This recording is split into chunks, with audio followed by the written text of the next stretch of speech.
You ready? Cool. I'm Justin Pearson from Dead Cross, and you're burning up on Hellbound.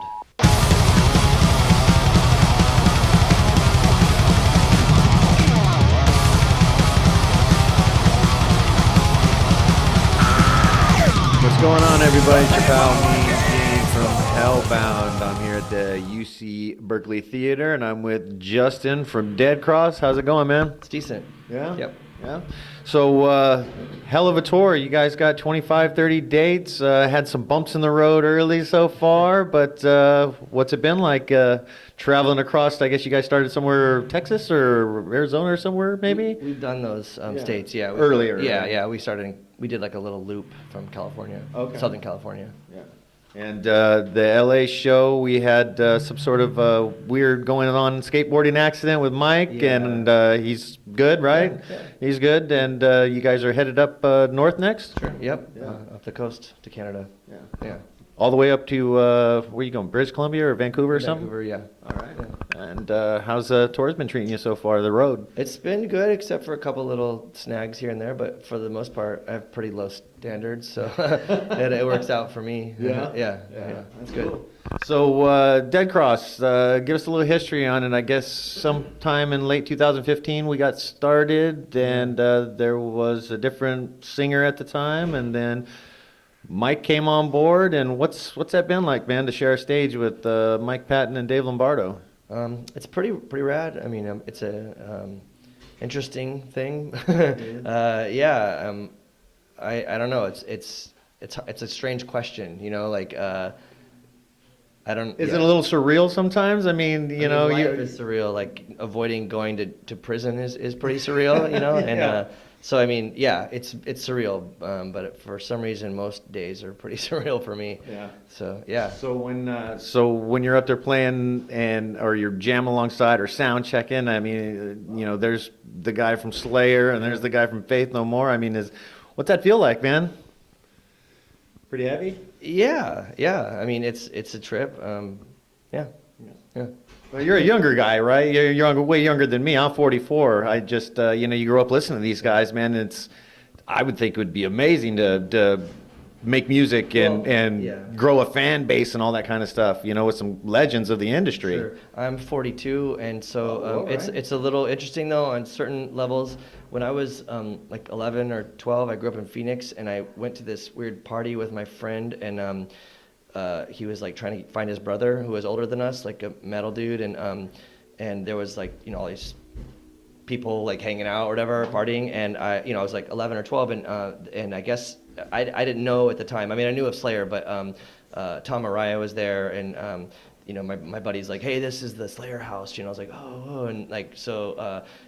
Some woman that was hanging out with Tom like handed me a joint. I smoked weed for the first time at this party. So I mean, so life is weird, But then I also in the Locust toured with Phantomos, and so I got to know Dave and Mike, like that. So it's not like I'm just like, hey, I'm on stage with these dudes, and this is weird. It's like I think we're all family, and so I've grown accustomed to them as people.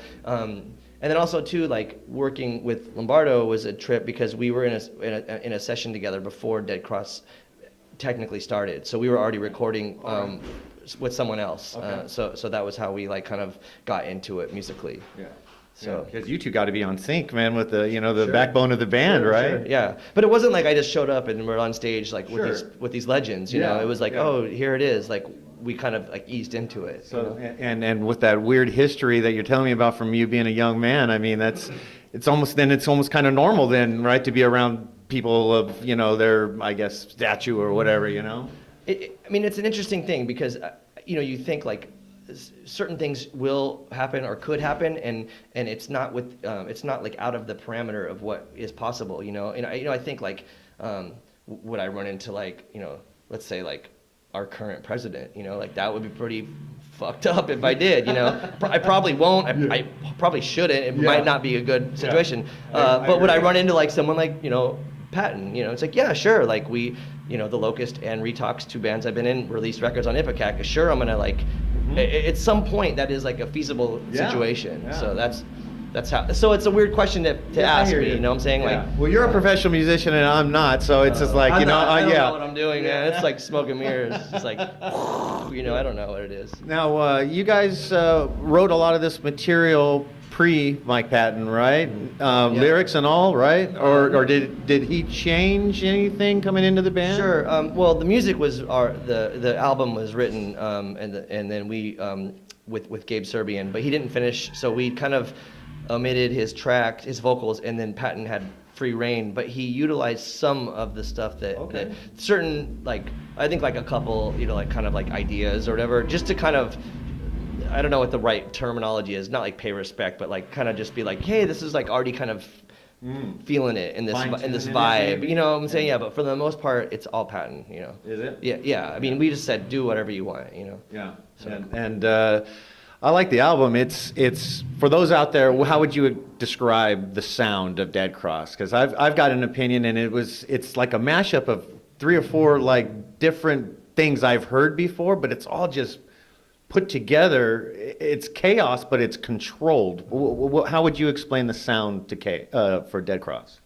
It's like, well, this happens a lot. Like, I'll be at a grocery store or something, and they'll say, "Are you in a band?" And it's like, "Oh, it's that obvious." And then they'll say, like, "What is it?" And I'll tell them, and they'll be like, "What does it sound like?" And I'll just say, "Annoying," and then they kind of like don't want to talk anymore. That's it. So I mean, it is annoying, right? I mean, to the general, to like overall humanity, it's like that's pretty annoying. Yeah. So I mean, that's probably part of the point, you know.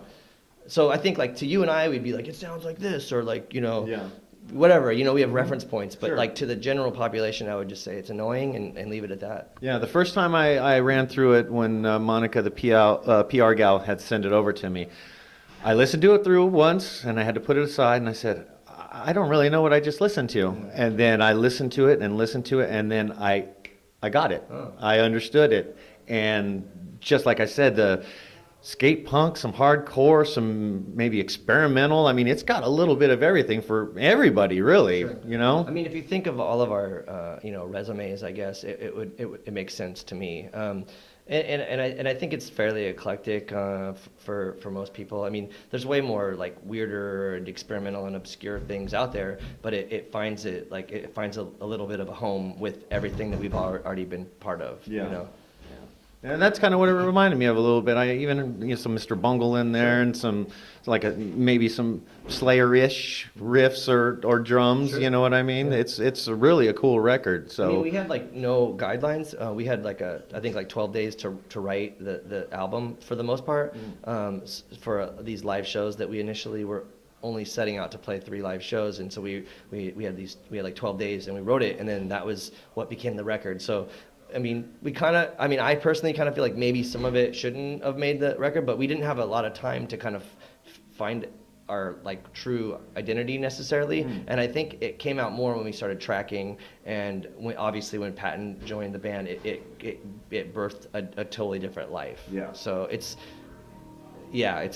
a weird thing. Was there much left on the cutting room floor? I mean, is there stuff behind? No more material. I mean, you guys got in, and this is what you wrote, and then it made the record. Yeah. I mean, we wrote 7 songs and then a cover, and then we wrote 2 in the studio. So we it was pretty rushed, I think. I mean, it would have been nice to like have a long time to kind of like let it marinate a little bit, but we worked with a really good producer, and so we were able to really like hone in on how it should sound, like salvage, whatever. But nothing was really left on the cutting room floor. I think it's pretty organic sounding, though. I mean, if you're telling me you had X amount of time to work on this thing, I mean, the final product, I'm impressed with it. I liked it, Yeah, thanks.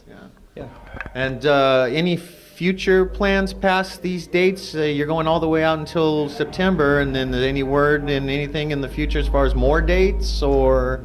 I mean, nothing's been booked, but it's been discussed, and we wrote new material for our live set, so there are new songs, so I'm assuming something will come of this. Yeah. I mean, the 4 of us work really well together and get along really well together, and I think that's that can be like like a focal point for a band, you know. I mean, we get along and we can function where a lot of people can't, I think, in bands. So yeah, I don't see why we wouldn't keep going. Yeah, that's awesome. Now I'm gonna wrap up with a couple of goofy questions here for you. Oh, great. Yeah. So you're stuck in limbo. You're stuck in limbo. Desert Island question. You got 3 albums and only 3 albums to listen to for the rest of your time on Earth. What are they? Can I swap the albums for NPR? I would prefer talk radio and just fucking call it. Yeah, I don't listen to music really. I just listen to NPR. Really? Yeah. Okay. I mean, for me, like, you know, I mean, there's a ton of records, and I hate when people are like, tell me your 5 top records. It's like, fuck you, man. Well, it could change tomorrow, but maybe what you're into today? If I have an fuck you, Gene. For the most part, I really do just listen to NPR. I think I feel like it's a reputable source of news, and for the most part, and it helps like sort of influence daily life, and the world that I live in. So, but if you want me to pick 3 records, I mean, I would probably go with maybe like, I don't know, something by the Birthday Party, maybe the birthday, or maybe PIL Metal Box, and I don't know. This sucks, you know. Oh, I told you. Totally sucks. Yeah, I don't know. The last one I would just punch myself in the face because it's a drag to try to figure this shit out. Yeah. Well, I asked the same question to Buzz and the guys over in the Melvins a couple of weeks ago, and they had by far the fastest answers, and most of them spit out double LPs because they wanted to be greedy and have as much music as they could have. You know what I mean? It's weird though. I mean, you know, it's like there's so many things I could reference.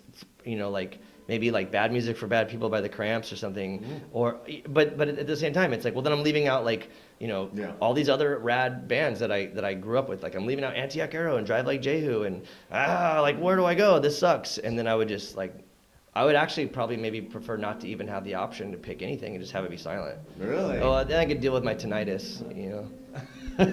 Well, so growing up as a kid, what was your genre? What were you into then? Oh man, well when I was 7, I saw Shaka Khan.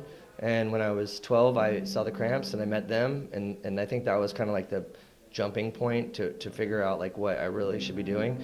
But I mean, I grew up like with weird hardcore bands like Downcast and Heroin, and grew up in San Diego. It was very eclectic musically and very open, but you know, of course, like all the staples, you know, Sex Pistols and Suicidal Tendencies and you know, I don't know. Did you skate? Yeah. So like another sort of like gateway thing was the skate rock, Thrasher skate rock comps.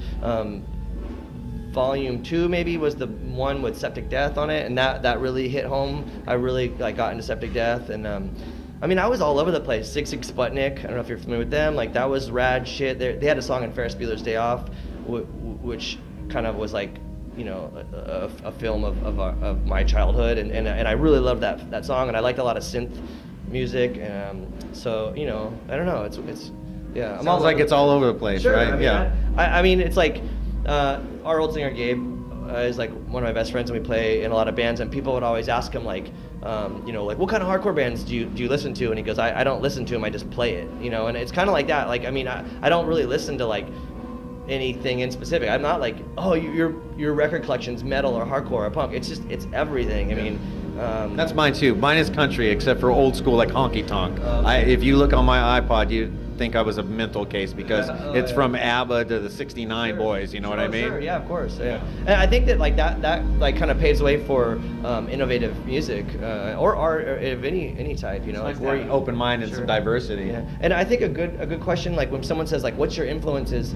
I think what's more important than like what your influences are musically is why you like that music. Like what made you see? Like for me, it's like, you know, I was like a shitty kid, and I was into skateboarding, and life sucked. I grew up in Phoenix with like all these neo-Nazis, and it was like a garbage time, like the 80s, you know. And that's what influenced me to be like, fuck this world, you know. I'm gonna change it or do something different, and it propelled me to go do what I do, you know. And I think that's more interesting than like, oh, the first Suicidal record, you know. Like, I mean, that's a great record, but like, why did I like that? Why did that speak to me as like a 10-year-old, you know? There was a reason for that.